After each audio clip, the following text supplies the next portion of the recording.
The dining table looked exactly the way I had imagined it for weeks. A white tablecloth covered every inch of the table. 2 candles flickered gently in the dimly lit room, casting a warm glow across the crystal glasses. A bouquet of fresh red roses sat in the center, filling the air with their sweet fragrance. His favorite homemade pasta rested in serving dishes, still warm from the oven, and a small chocolate cake waited patiently beside a wrapped gift tied with a red ribbon. I smiled to myself as I adjusted the plates one last time. "This year will be different," I whispered. It was our 7th wedding anniversary. Life had been busy lately. Between long work hours, bills, and endless responsibilities, we hadn't spent much time together. Tonight was supposed to remind us why we fell in love in the first place. I walked into the bedroom and looked at myself in the mirror. I was wearing the light pink dress he had bought me years ago. He once told me it was the most beautiful I'd ever looked. I had even curled my hair the way he liked and worn the necklace he gave me on our first anniversary. Everything was ready. All I had to do was wait. I glanced at the clock. 6:45 p.m. He usually came home by 7. I checked my phone, expecting to see a message saying he was on his way. Nothing. No problem, I told myself with a smile. He's probably driving. At exactly 7 o'clock, I lit the candles. The room looked beautiful. Outside rain tapped softly against the windows, making the house feel even cozier. I imagined the front door opening. He would walk in, pretend he had forgotten, then surprise me with flowers hidden behind his back. He had done something similar years ago. Just thinking about it made me smile. 7:15, still nothing. I picked up my phone again. No missed calls. No text messages. I typed a message. "Are you on your way?" My thumb hovered over the send button. Then I sighed and deleted it. I didn't want to sound impatient. 7:30. The pasta was beginning to cool. I turned the oven on low to keep everything warm. Maybe traffic was terrible. Maybe his boss had asked him to stay late. I tried to convince myself everything was fine. By 8 o'clock, the candles had almost burned halfway down. The excitement that had filled my heart only an hour earlier had slowly turned into worry. I called him. Straight to voicemail. I tried again. The same result. My chest tightened. Had something happened? Was he okay? I paced around the living room, glancing out the window every few seconds whenever headlights passed by. Each time my heart leaped. Each time the car drove past. 8:30. The food had gone cold. The roses seemed to have lost their beauty. The silence inside the house felt louder than ever. Then my phone buzzed. I grabbed it immediately, my heart racing. It wasn't him. Just another promotional message. I let out a shaky breath and placed the phone back on the table. Tears began to sting my eyes. How could he forget? Not just dinner. Not just the flowers. Our anniversary. The one day that was supposed to belong to us. I looked around the room at everything I had prepared with so much love. The candles. The cake. The gift. The empty chair across from me. For the first time that evening, I felt completely alone. Then just after 9 o'clock, I heard the front door unlock. The sound echoed through the silent house. I quickly wiped away my tears and stood frozen in the hallway. He stepped inside, looking exhausted. His shirt was wrinkled, his hair messy, and dark circles surrounded his tired eyes. When he noticed the decorated table, he stopped walking. His face turned pale. He closed his eyes for a brief moment before looking back at me. I'm so sorry," he said quietly. I completely forgot. Those 4 words shattered everything I'd been holding together. Without saying a single word, I picked up the untouched gift from the table, walked past him and disappeared into our bedroom, closing the door behind me as tears finally streamed down my face. The next morning, sunlight slipped quietly through the bedroom curtains, but it brought me no comfort. I had barely slept. Every time I closed my eyes, I saw the empty chair across the dinner table and heard his words repeating in my mind. I completely forgot. I turned toward his side of the bed. It was empty. For a brief moment, I wondered if he had already left for work. Part of me was relieved. I wasn't ready to face him. I slowly got out of bed, wrapped a sweater around my shoulders, and walked into the kitchen. The anniversary decorations were still there.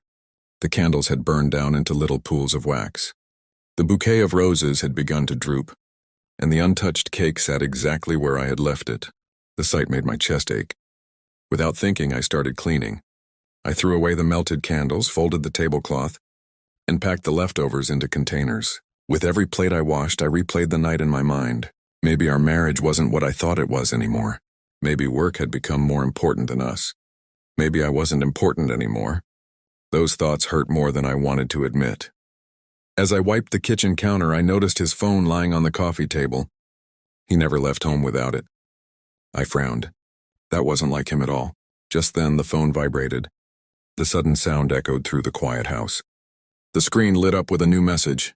I wasn't trying to invade his privacy. In fact, I almost looked away. But before I could, my eyes caught a single sentence in the notification preview. "Thank you for paying your daughter's surgery bill. She'll live because of you." I froze. My daughter's? The words didn't make any sense. We had never had children. My hands began to shake. Confused and worried, I picked up the phone. It wasn't locked. The message was still open. My heart pounded as I slowly scrolled upward. The conversation wasn't with another woman.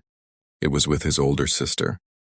The little girl they were talking about wasn't our daughter. It was his 6-year-old niece, Emma. Months earlier, doctors had diagnosed her with a rare heart condition. She needed emergency surgery. Without it, she wouldn't survive. I continued reading, my vision becoming blurry with tears. His sister had written countless messages over the past several weeks. "I don't know how we'll afford this.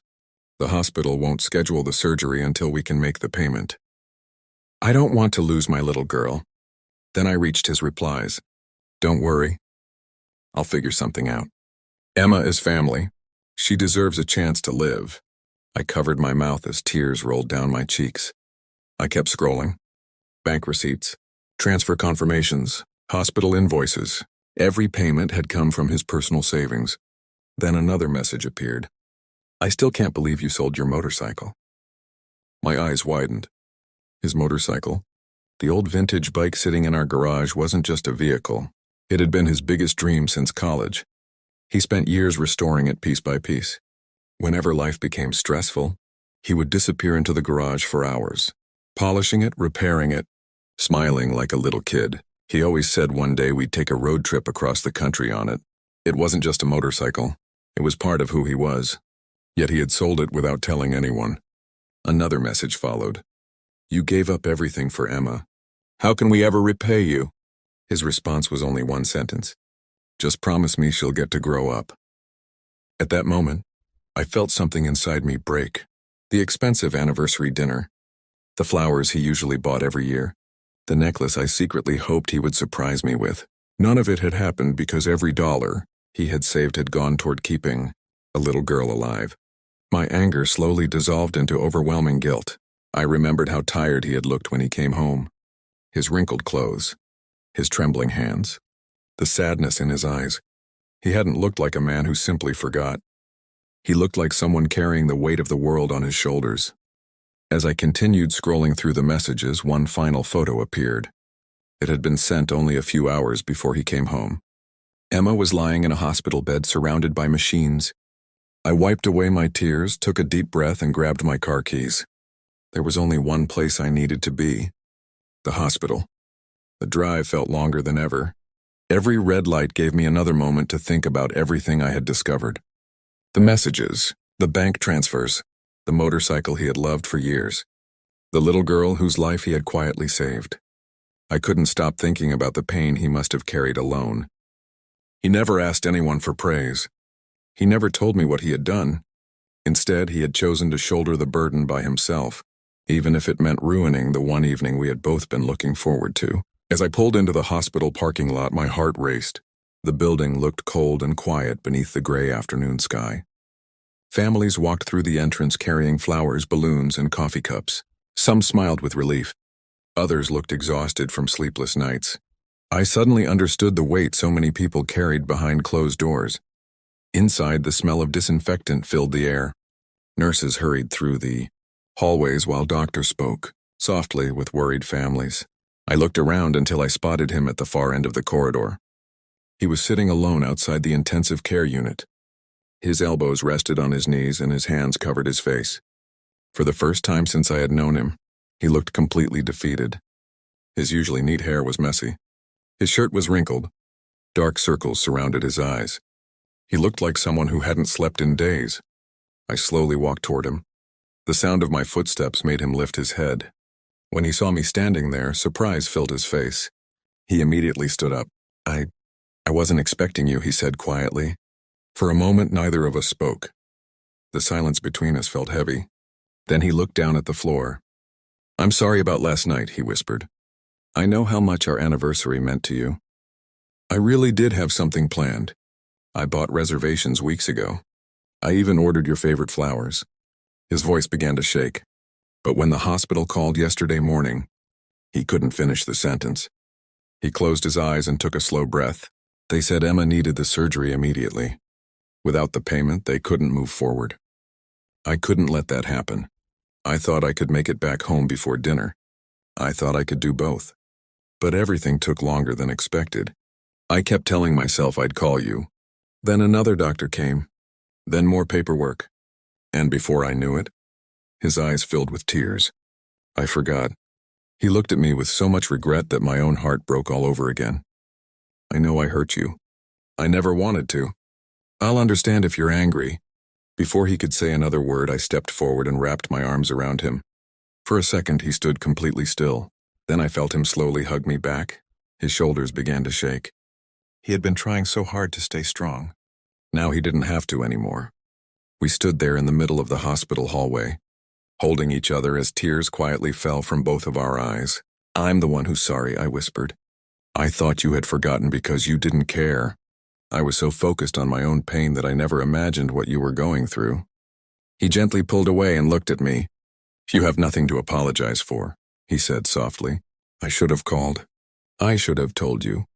I didn't want you to worry." Just then, the intensive care unit doors opened. His sister stepped into the hallway. Her eyes were red from crying, but this time they were tears of relief. Without saying a word, she walked straight toward my husband and hugged him tightly. "The doctors just checked on Emma again," she said, smiling through her tears. "She's awake. They say she's going to make a full recovery." For a moment, nobody spoke. The relief was overwhelming. Then a tiny voice echoed from inside the room. "Uncle?" My husband turned around. Little girl with a pale face and a gentle smile was waving weakly from her hospital bed. Despite the tubes and machines surrounding her, she smiled as brightly as any child could. He smiled back, his eyes overflowing with tears. Seeing them together made me realize something I would never forget. Love isn't always wrapped inside expensive gifts. Sometimes it looks like sleepless nights in a hospital chair. Sometimes it means giving away your biggest dream so someone else can keep living. Sometimes it means carrying impossible burdens without expecting anyone to notice. As we left the hospital later that evening, the sun was beginning to set. The sky glowed with soft shades of orange and pink. I reached for his hand. He looked at me and smiled, the same smile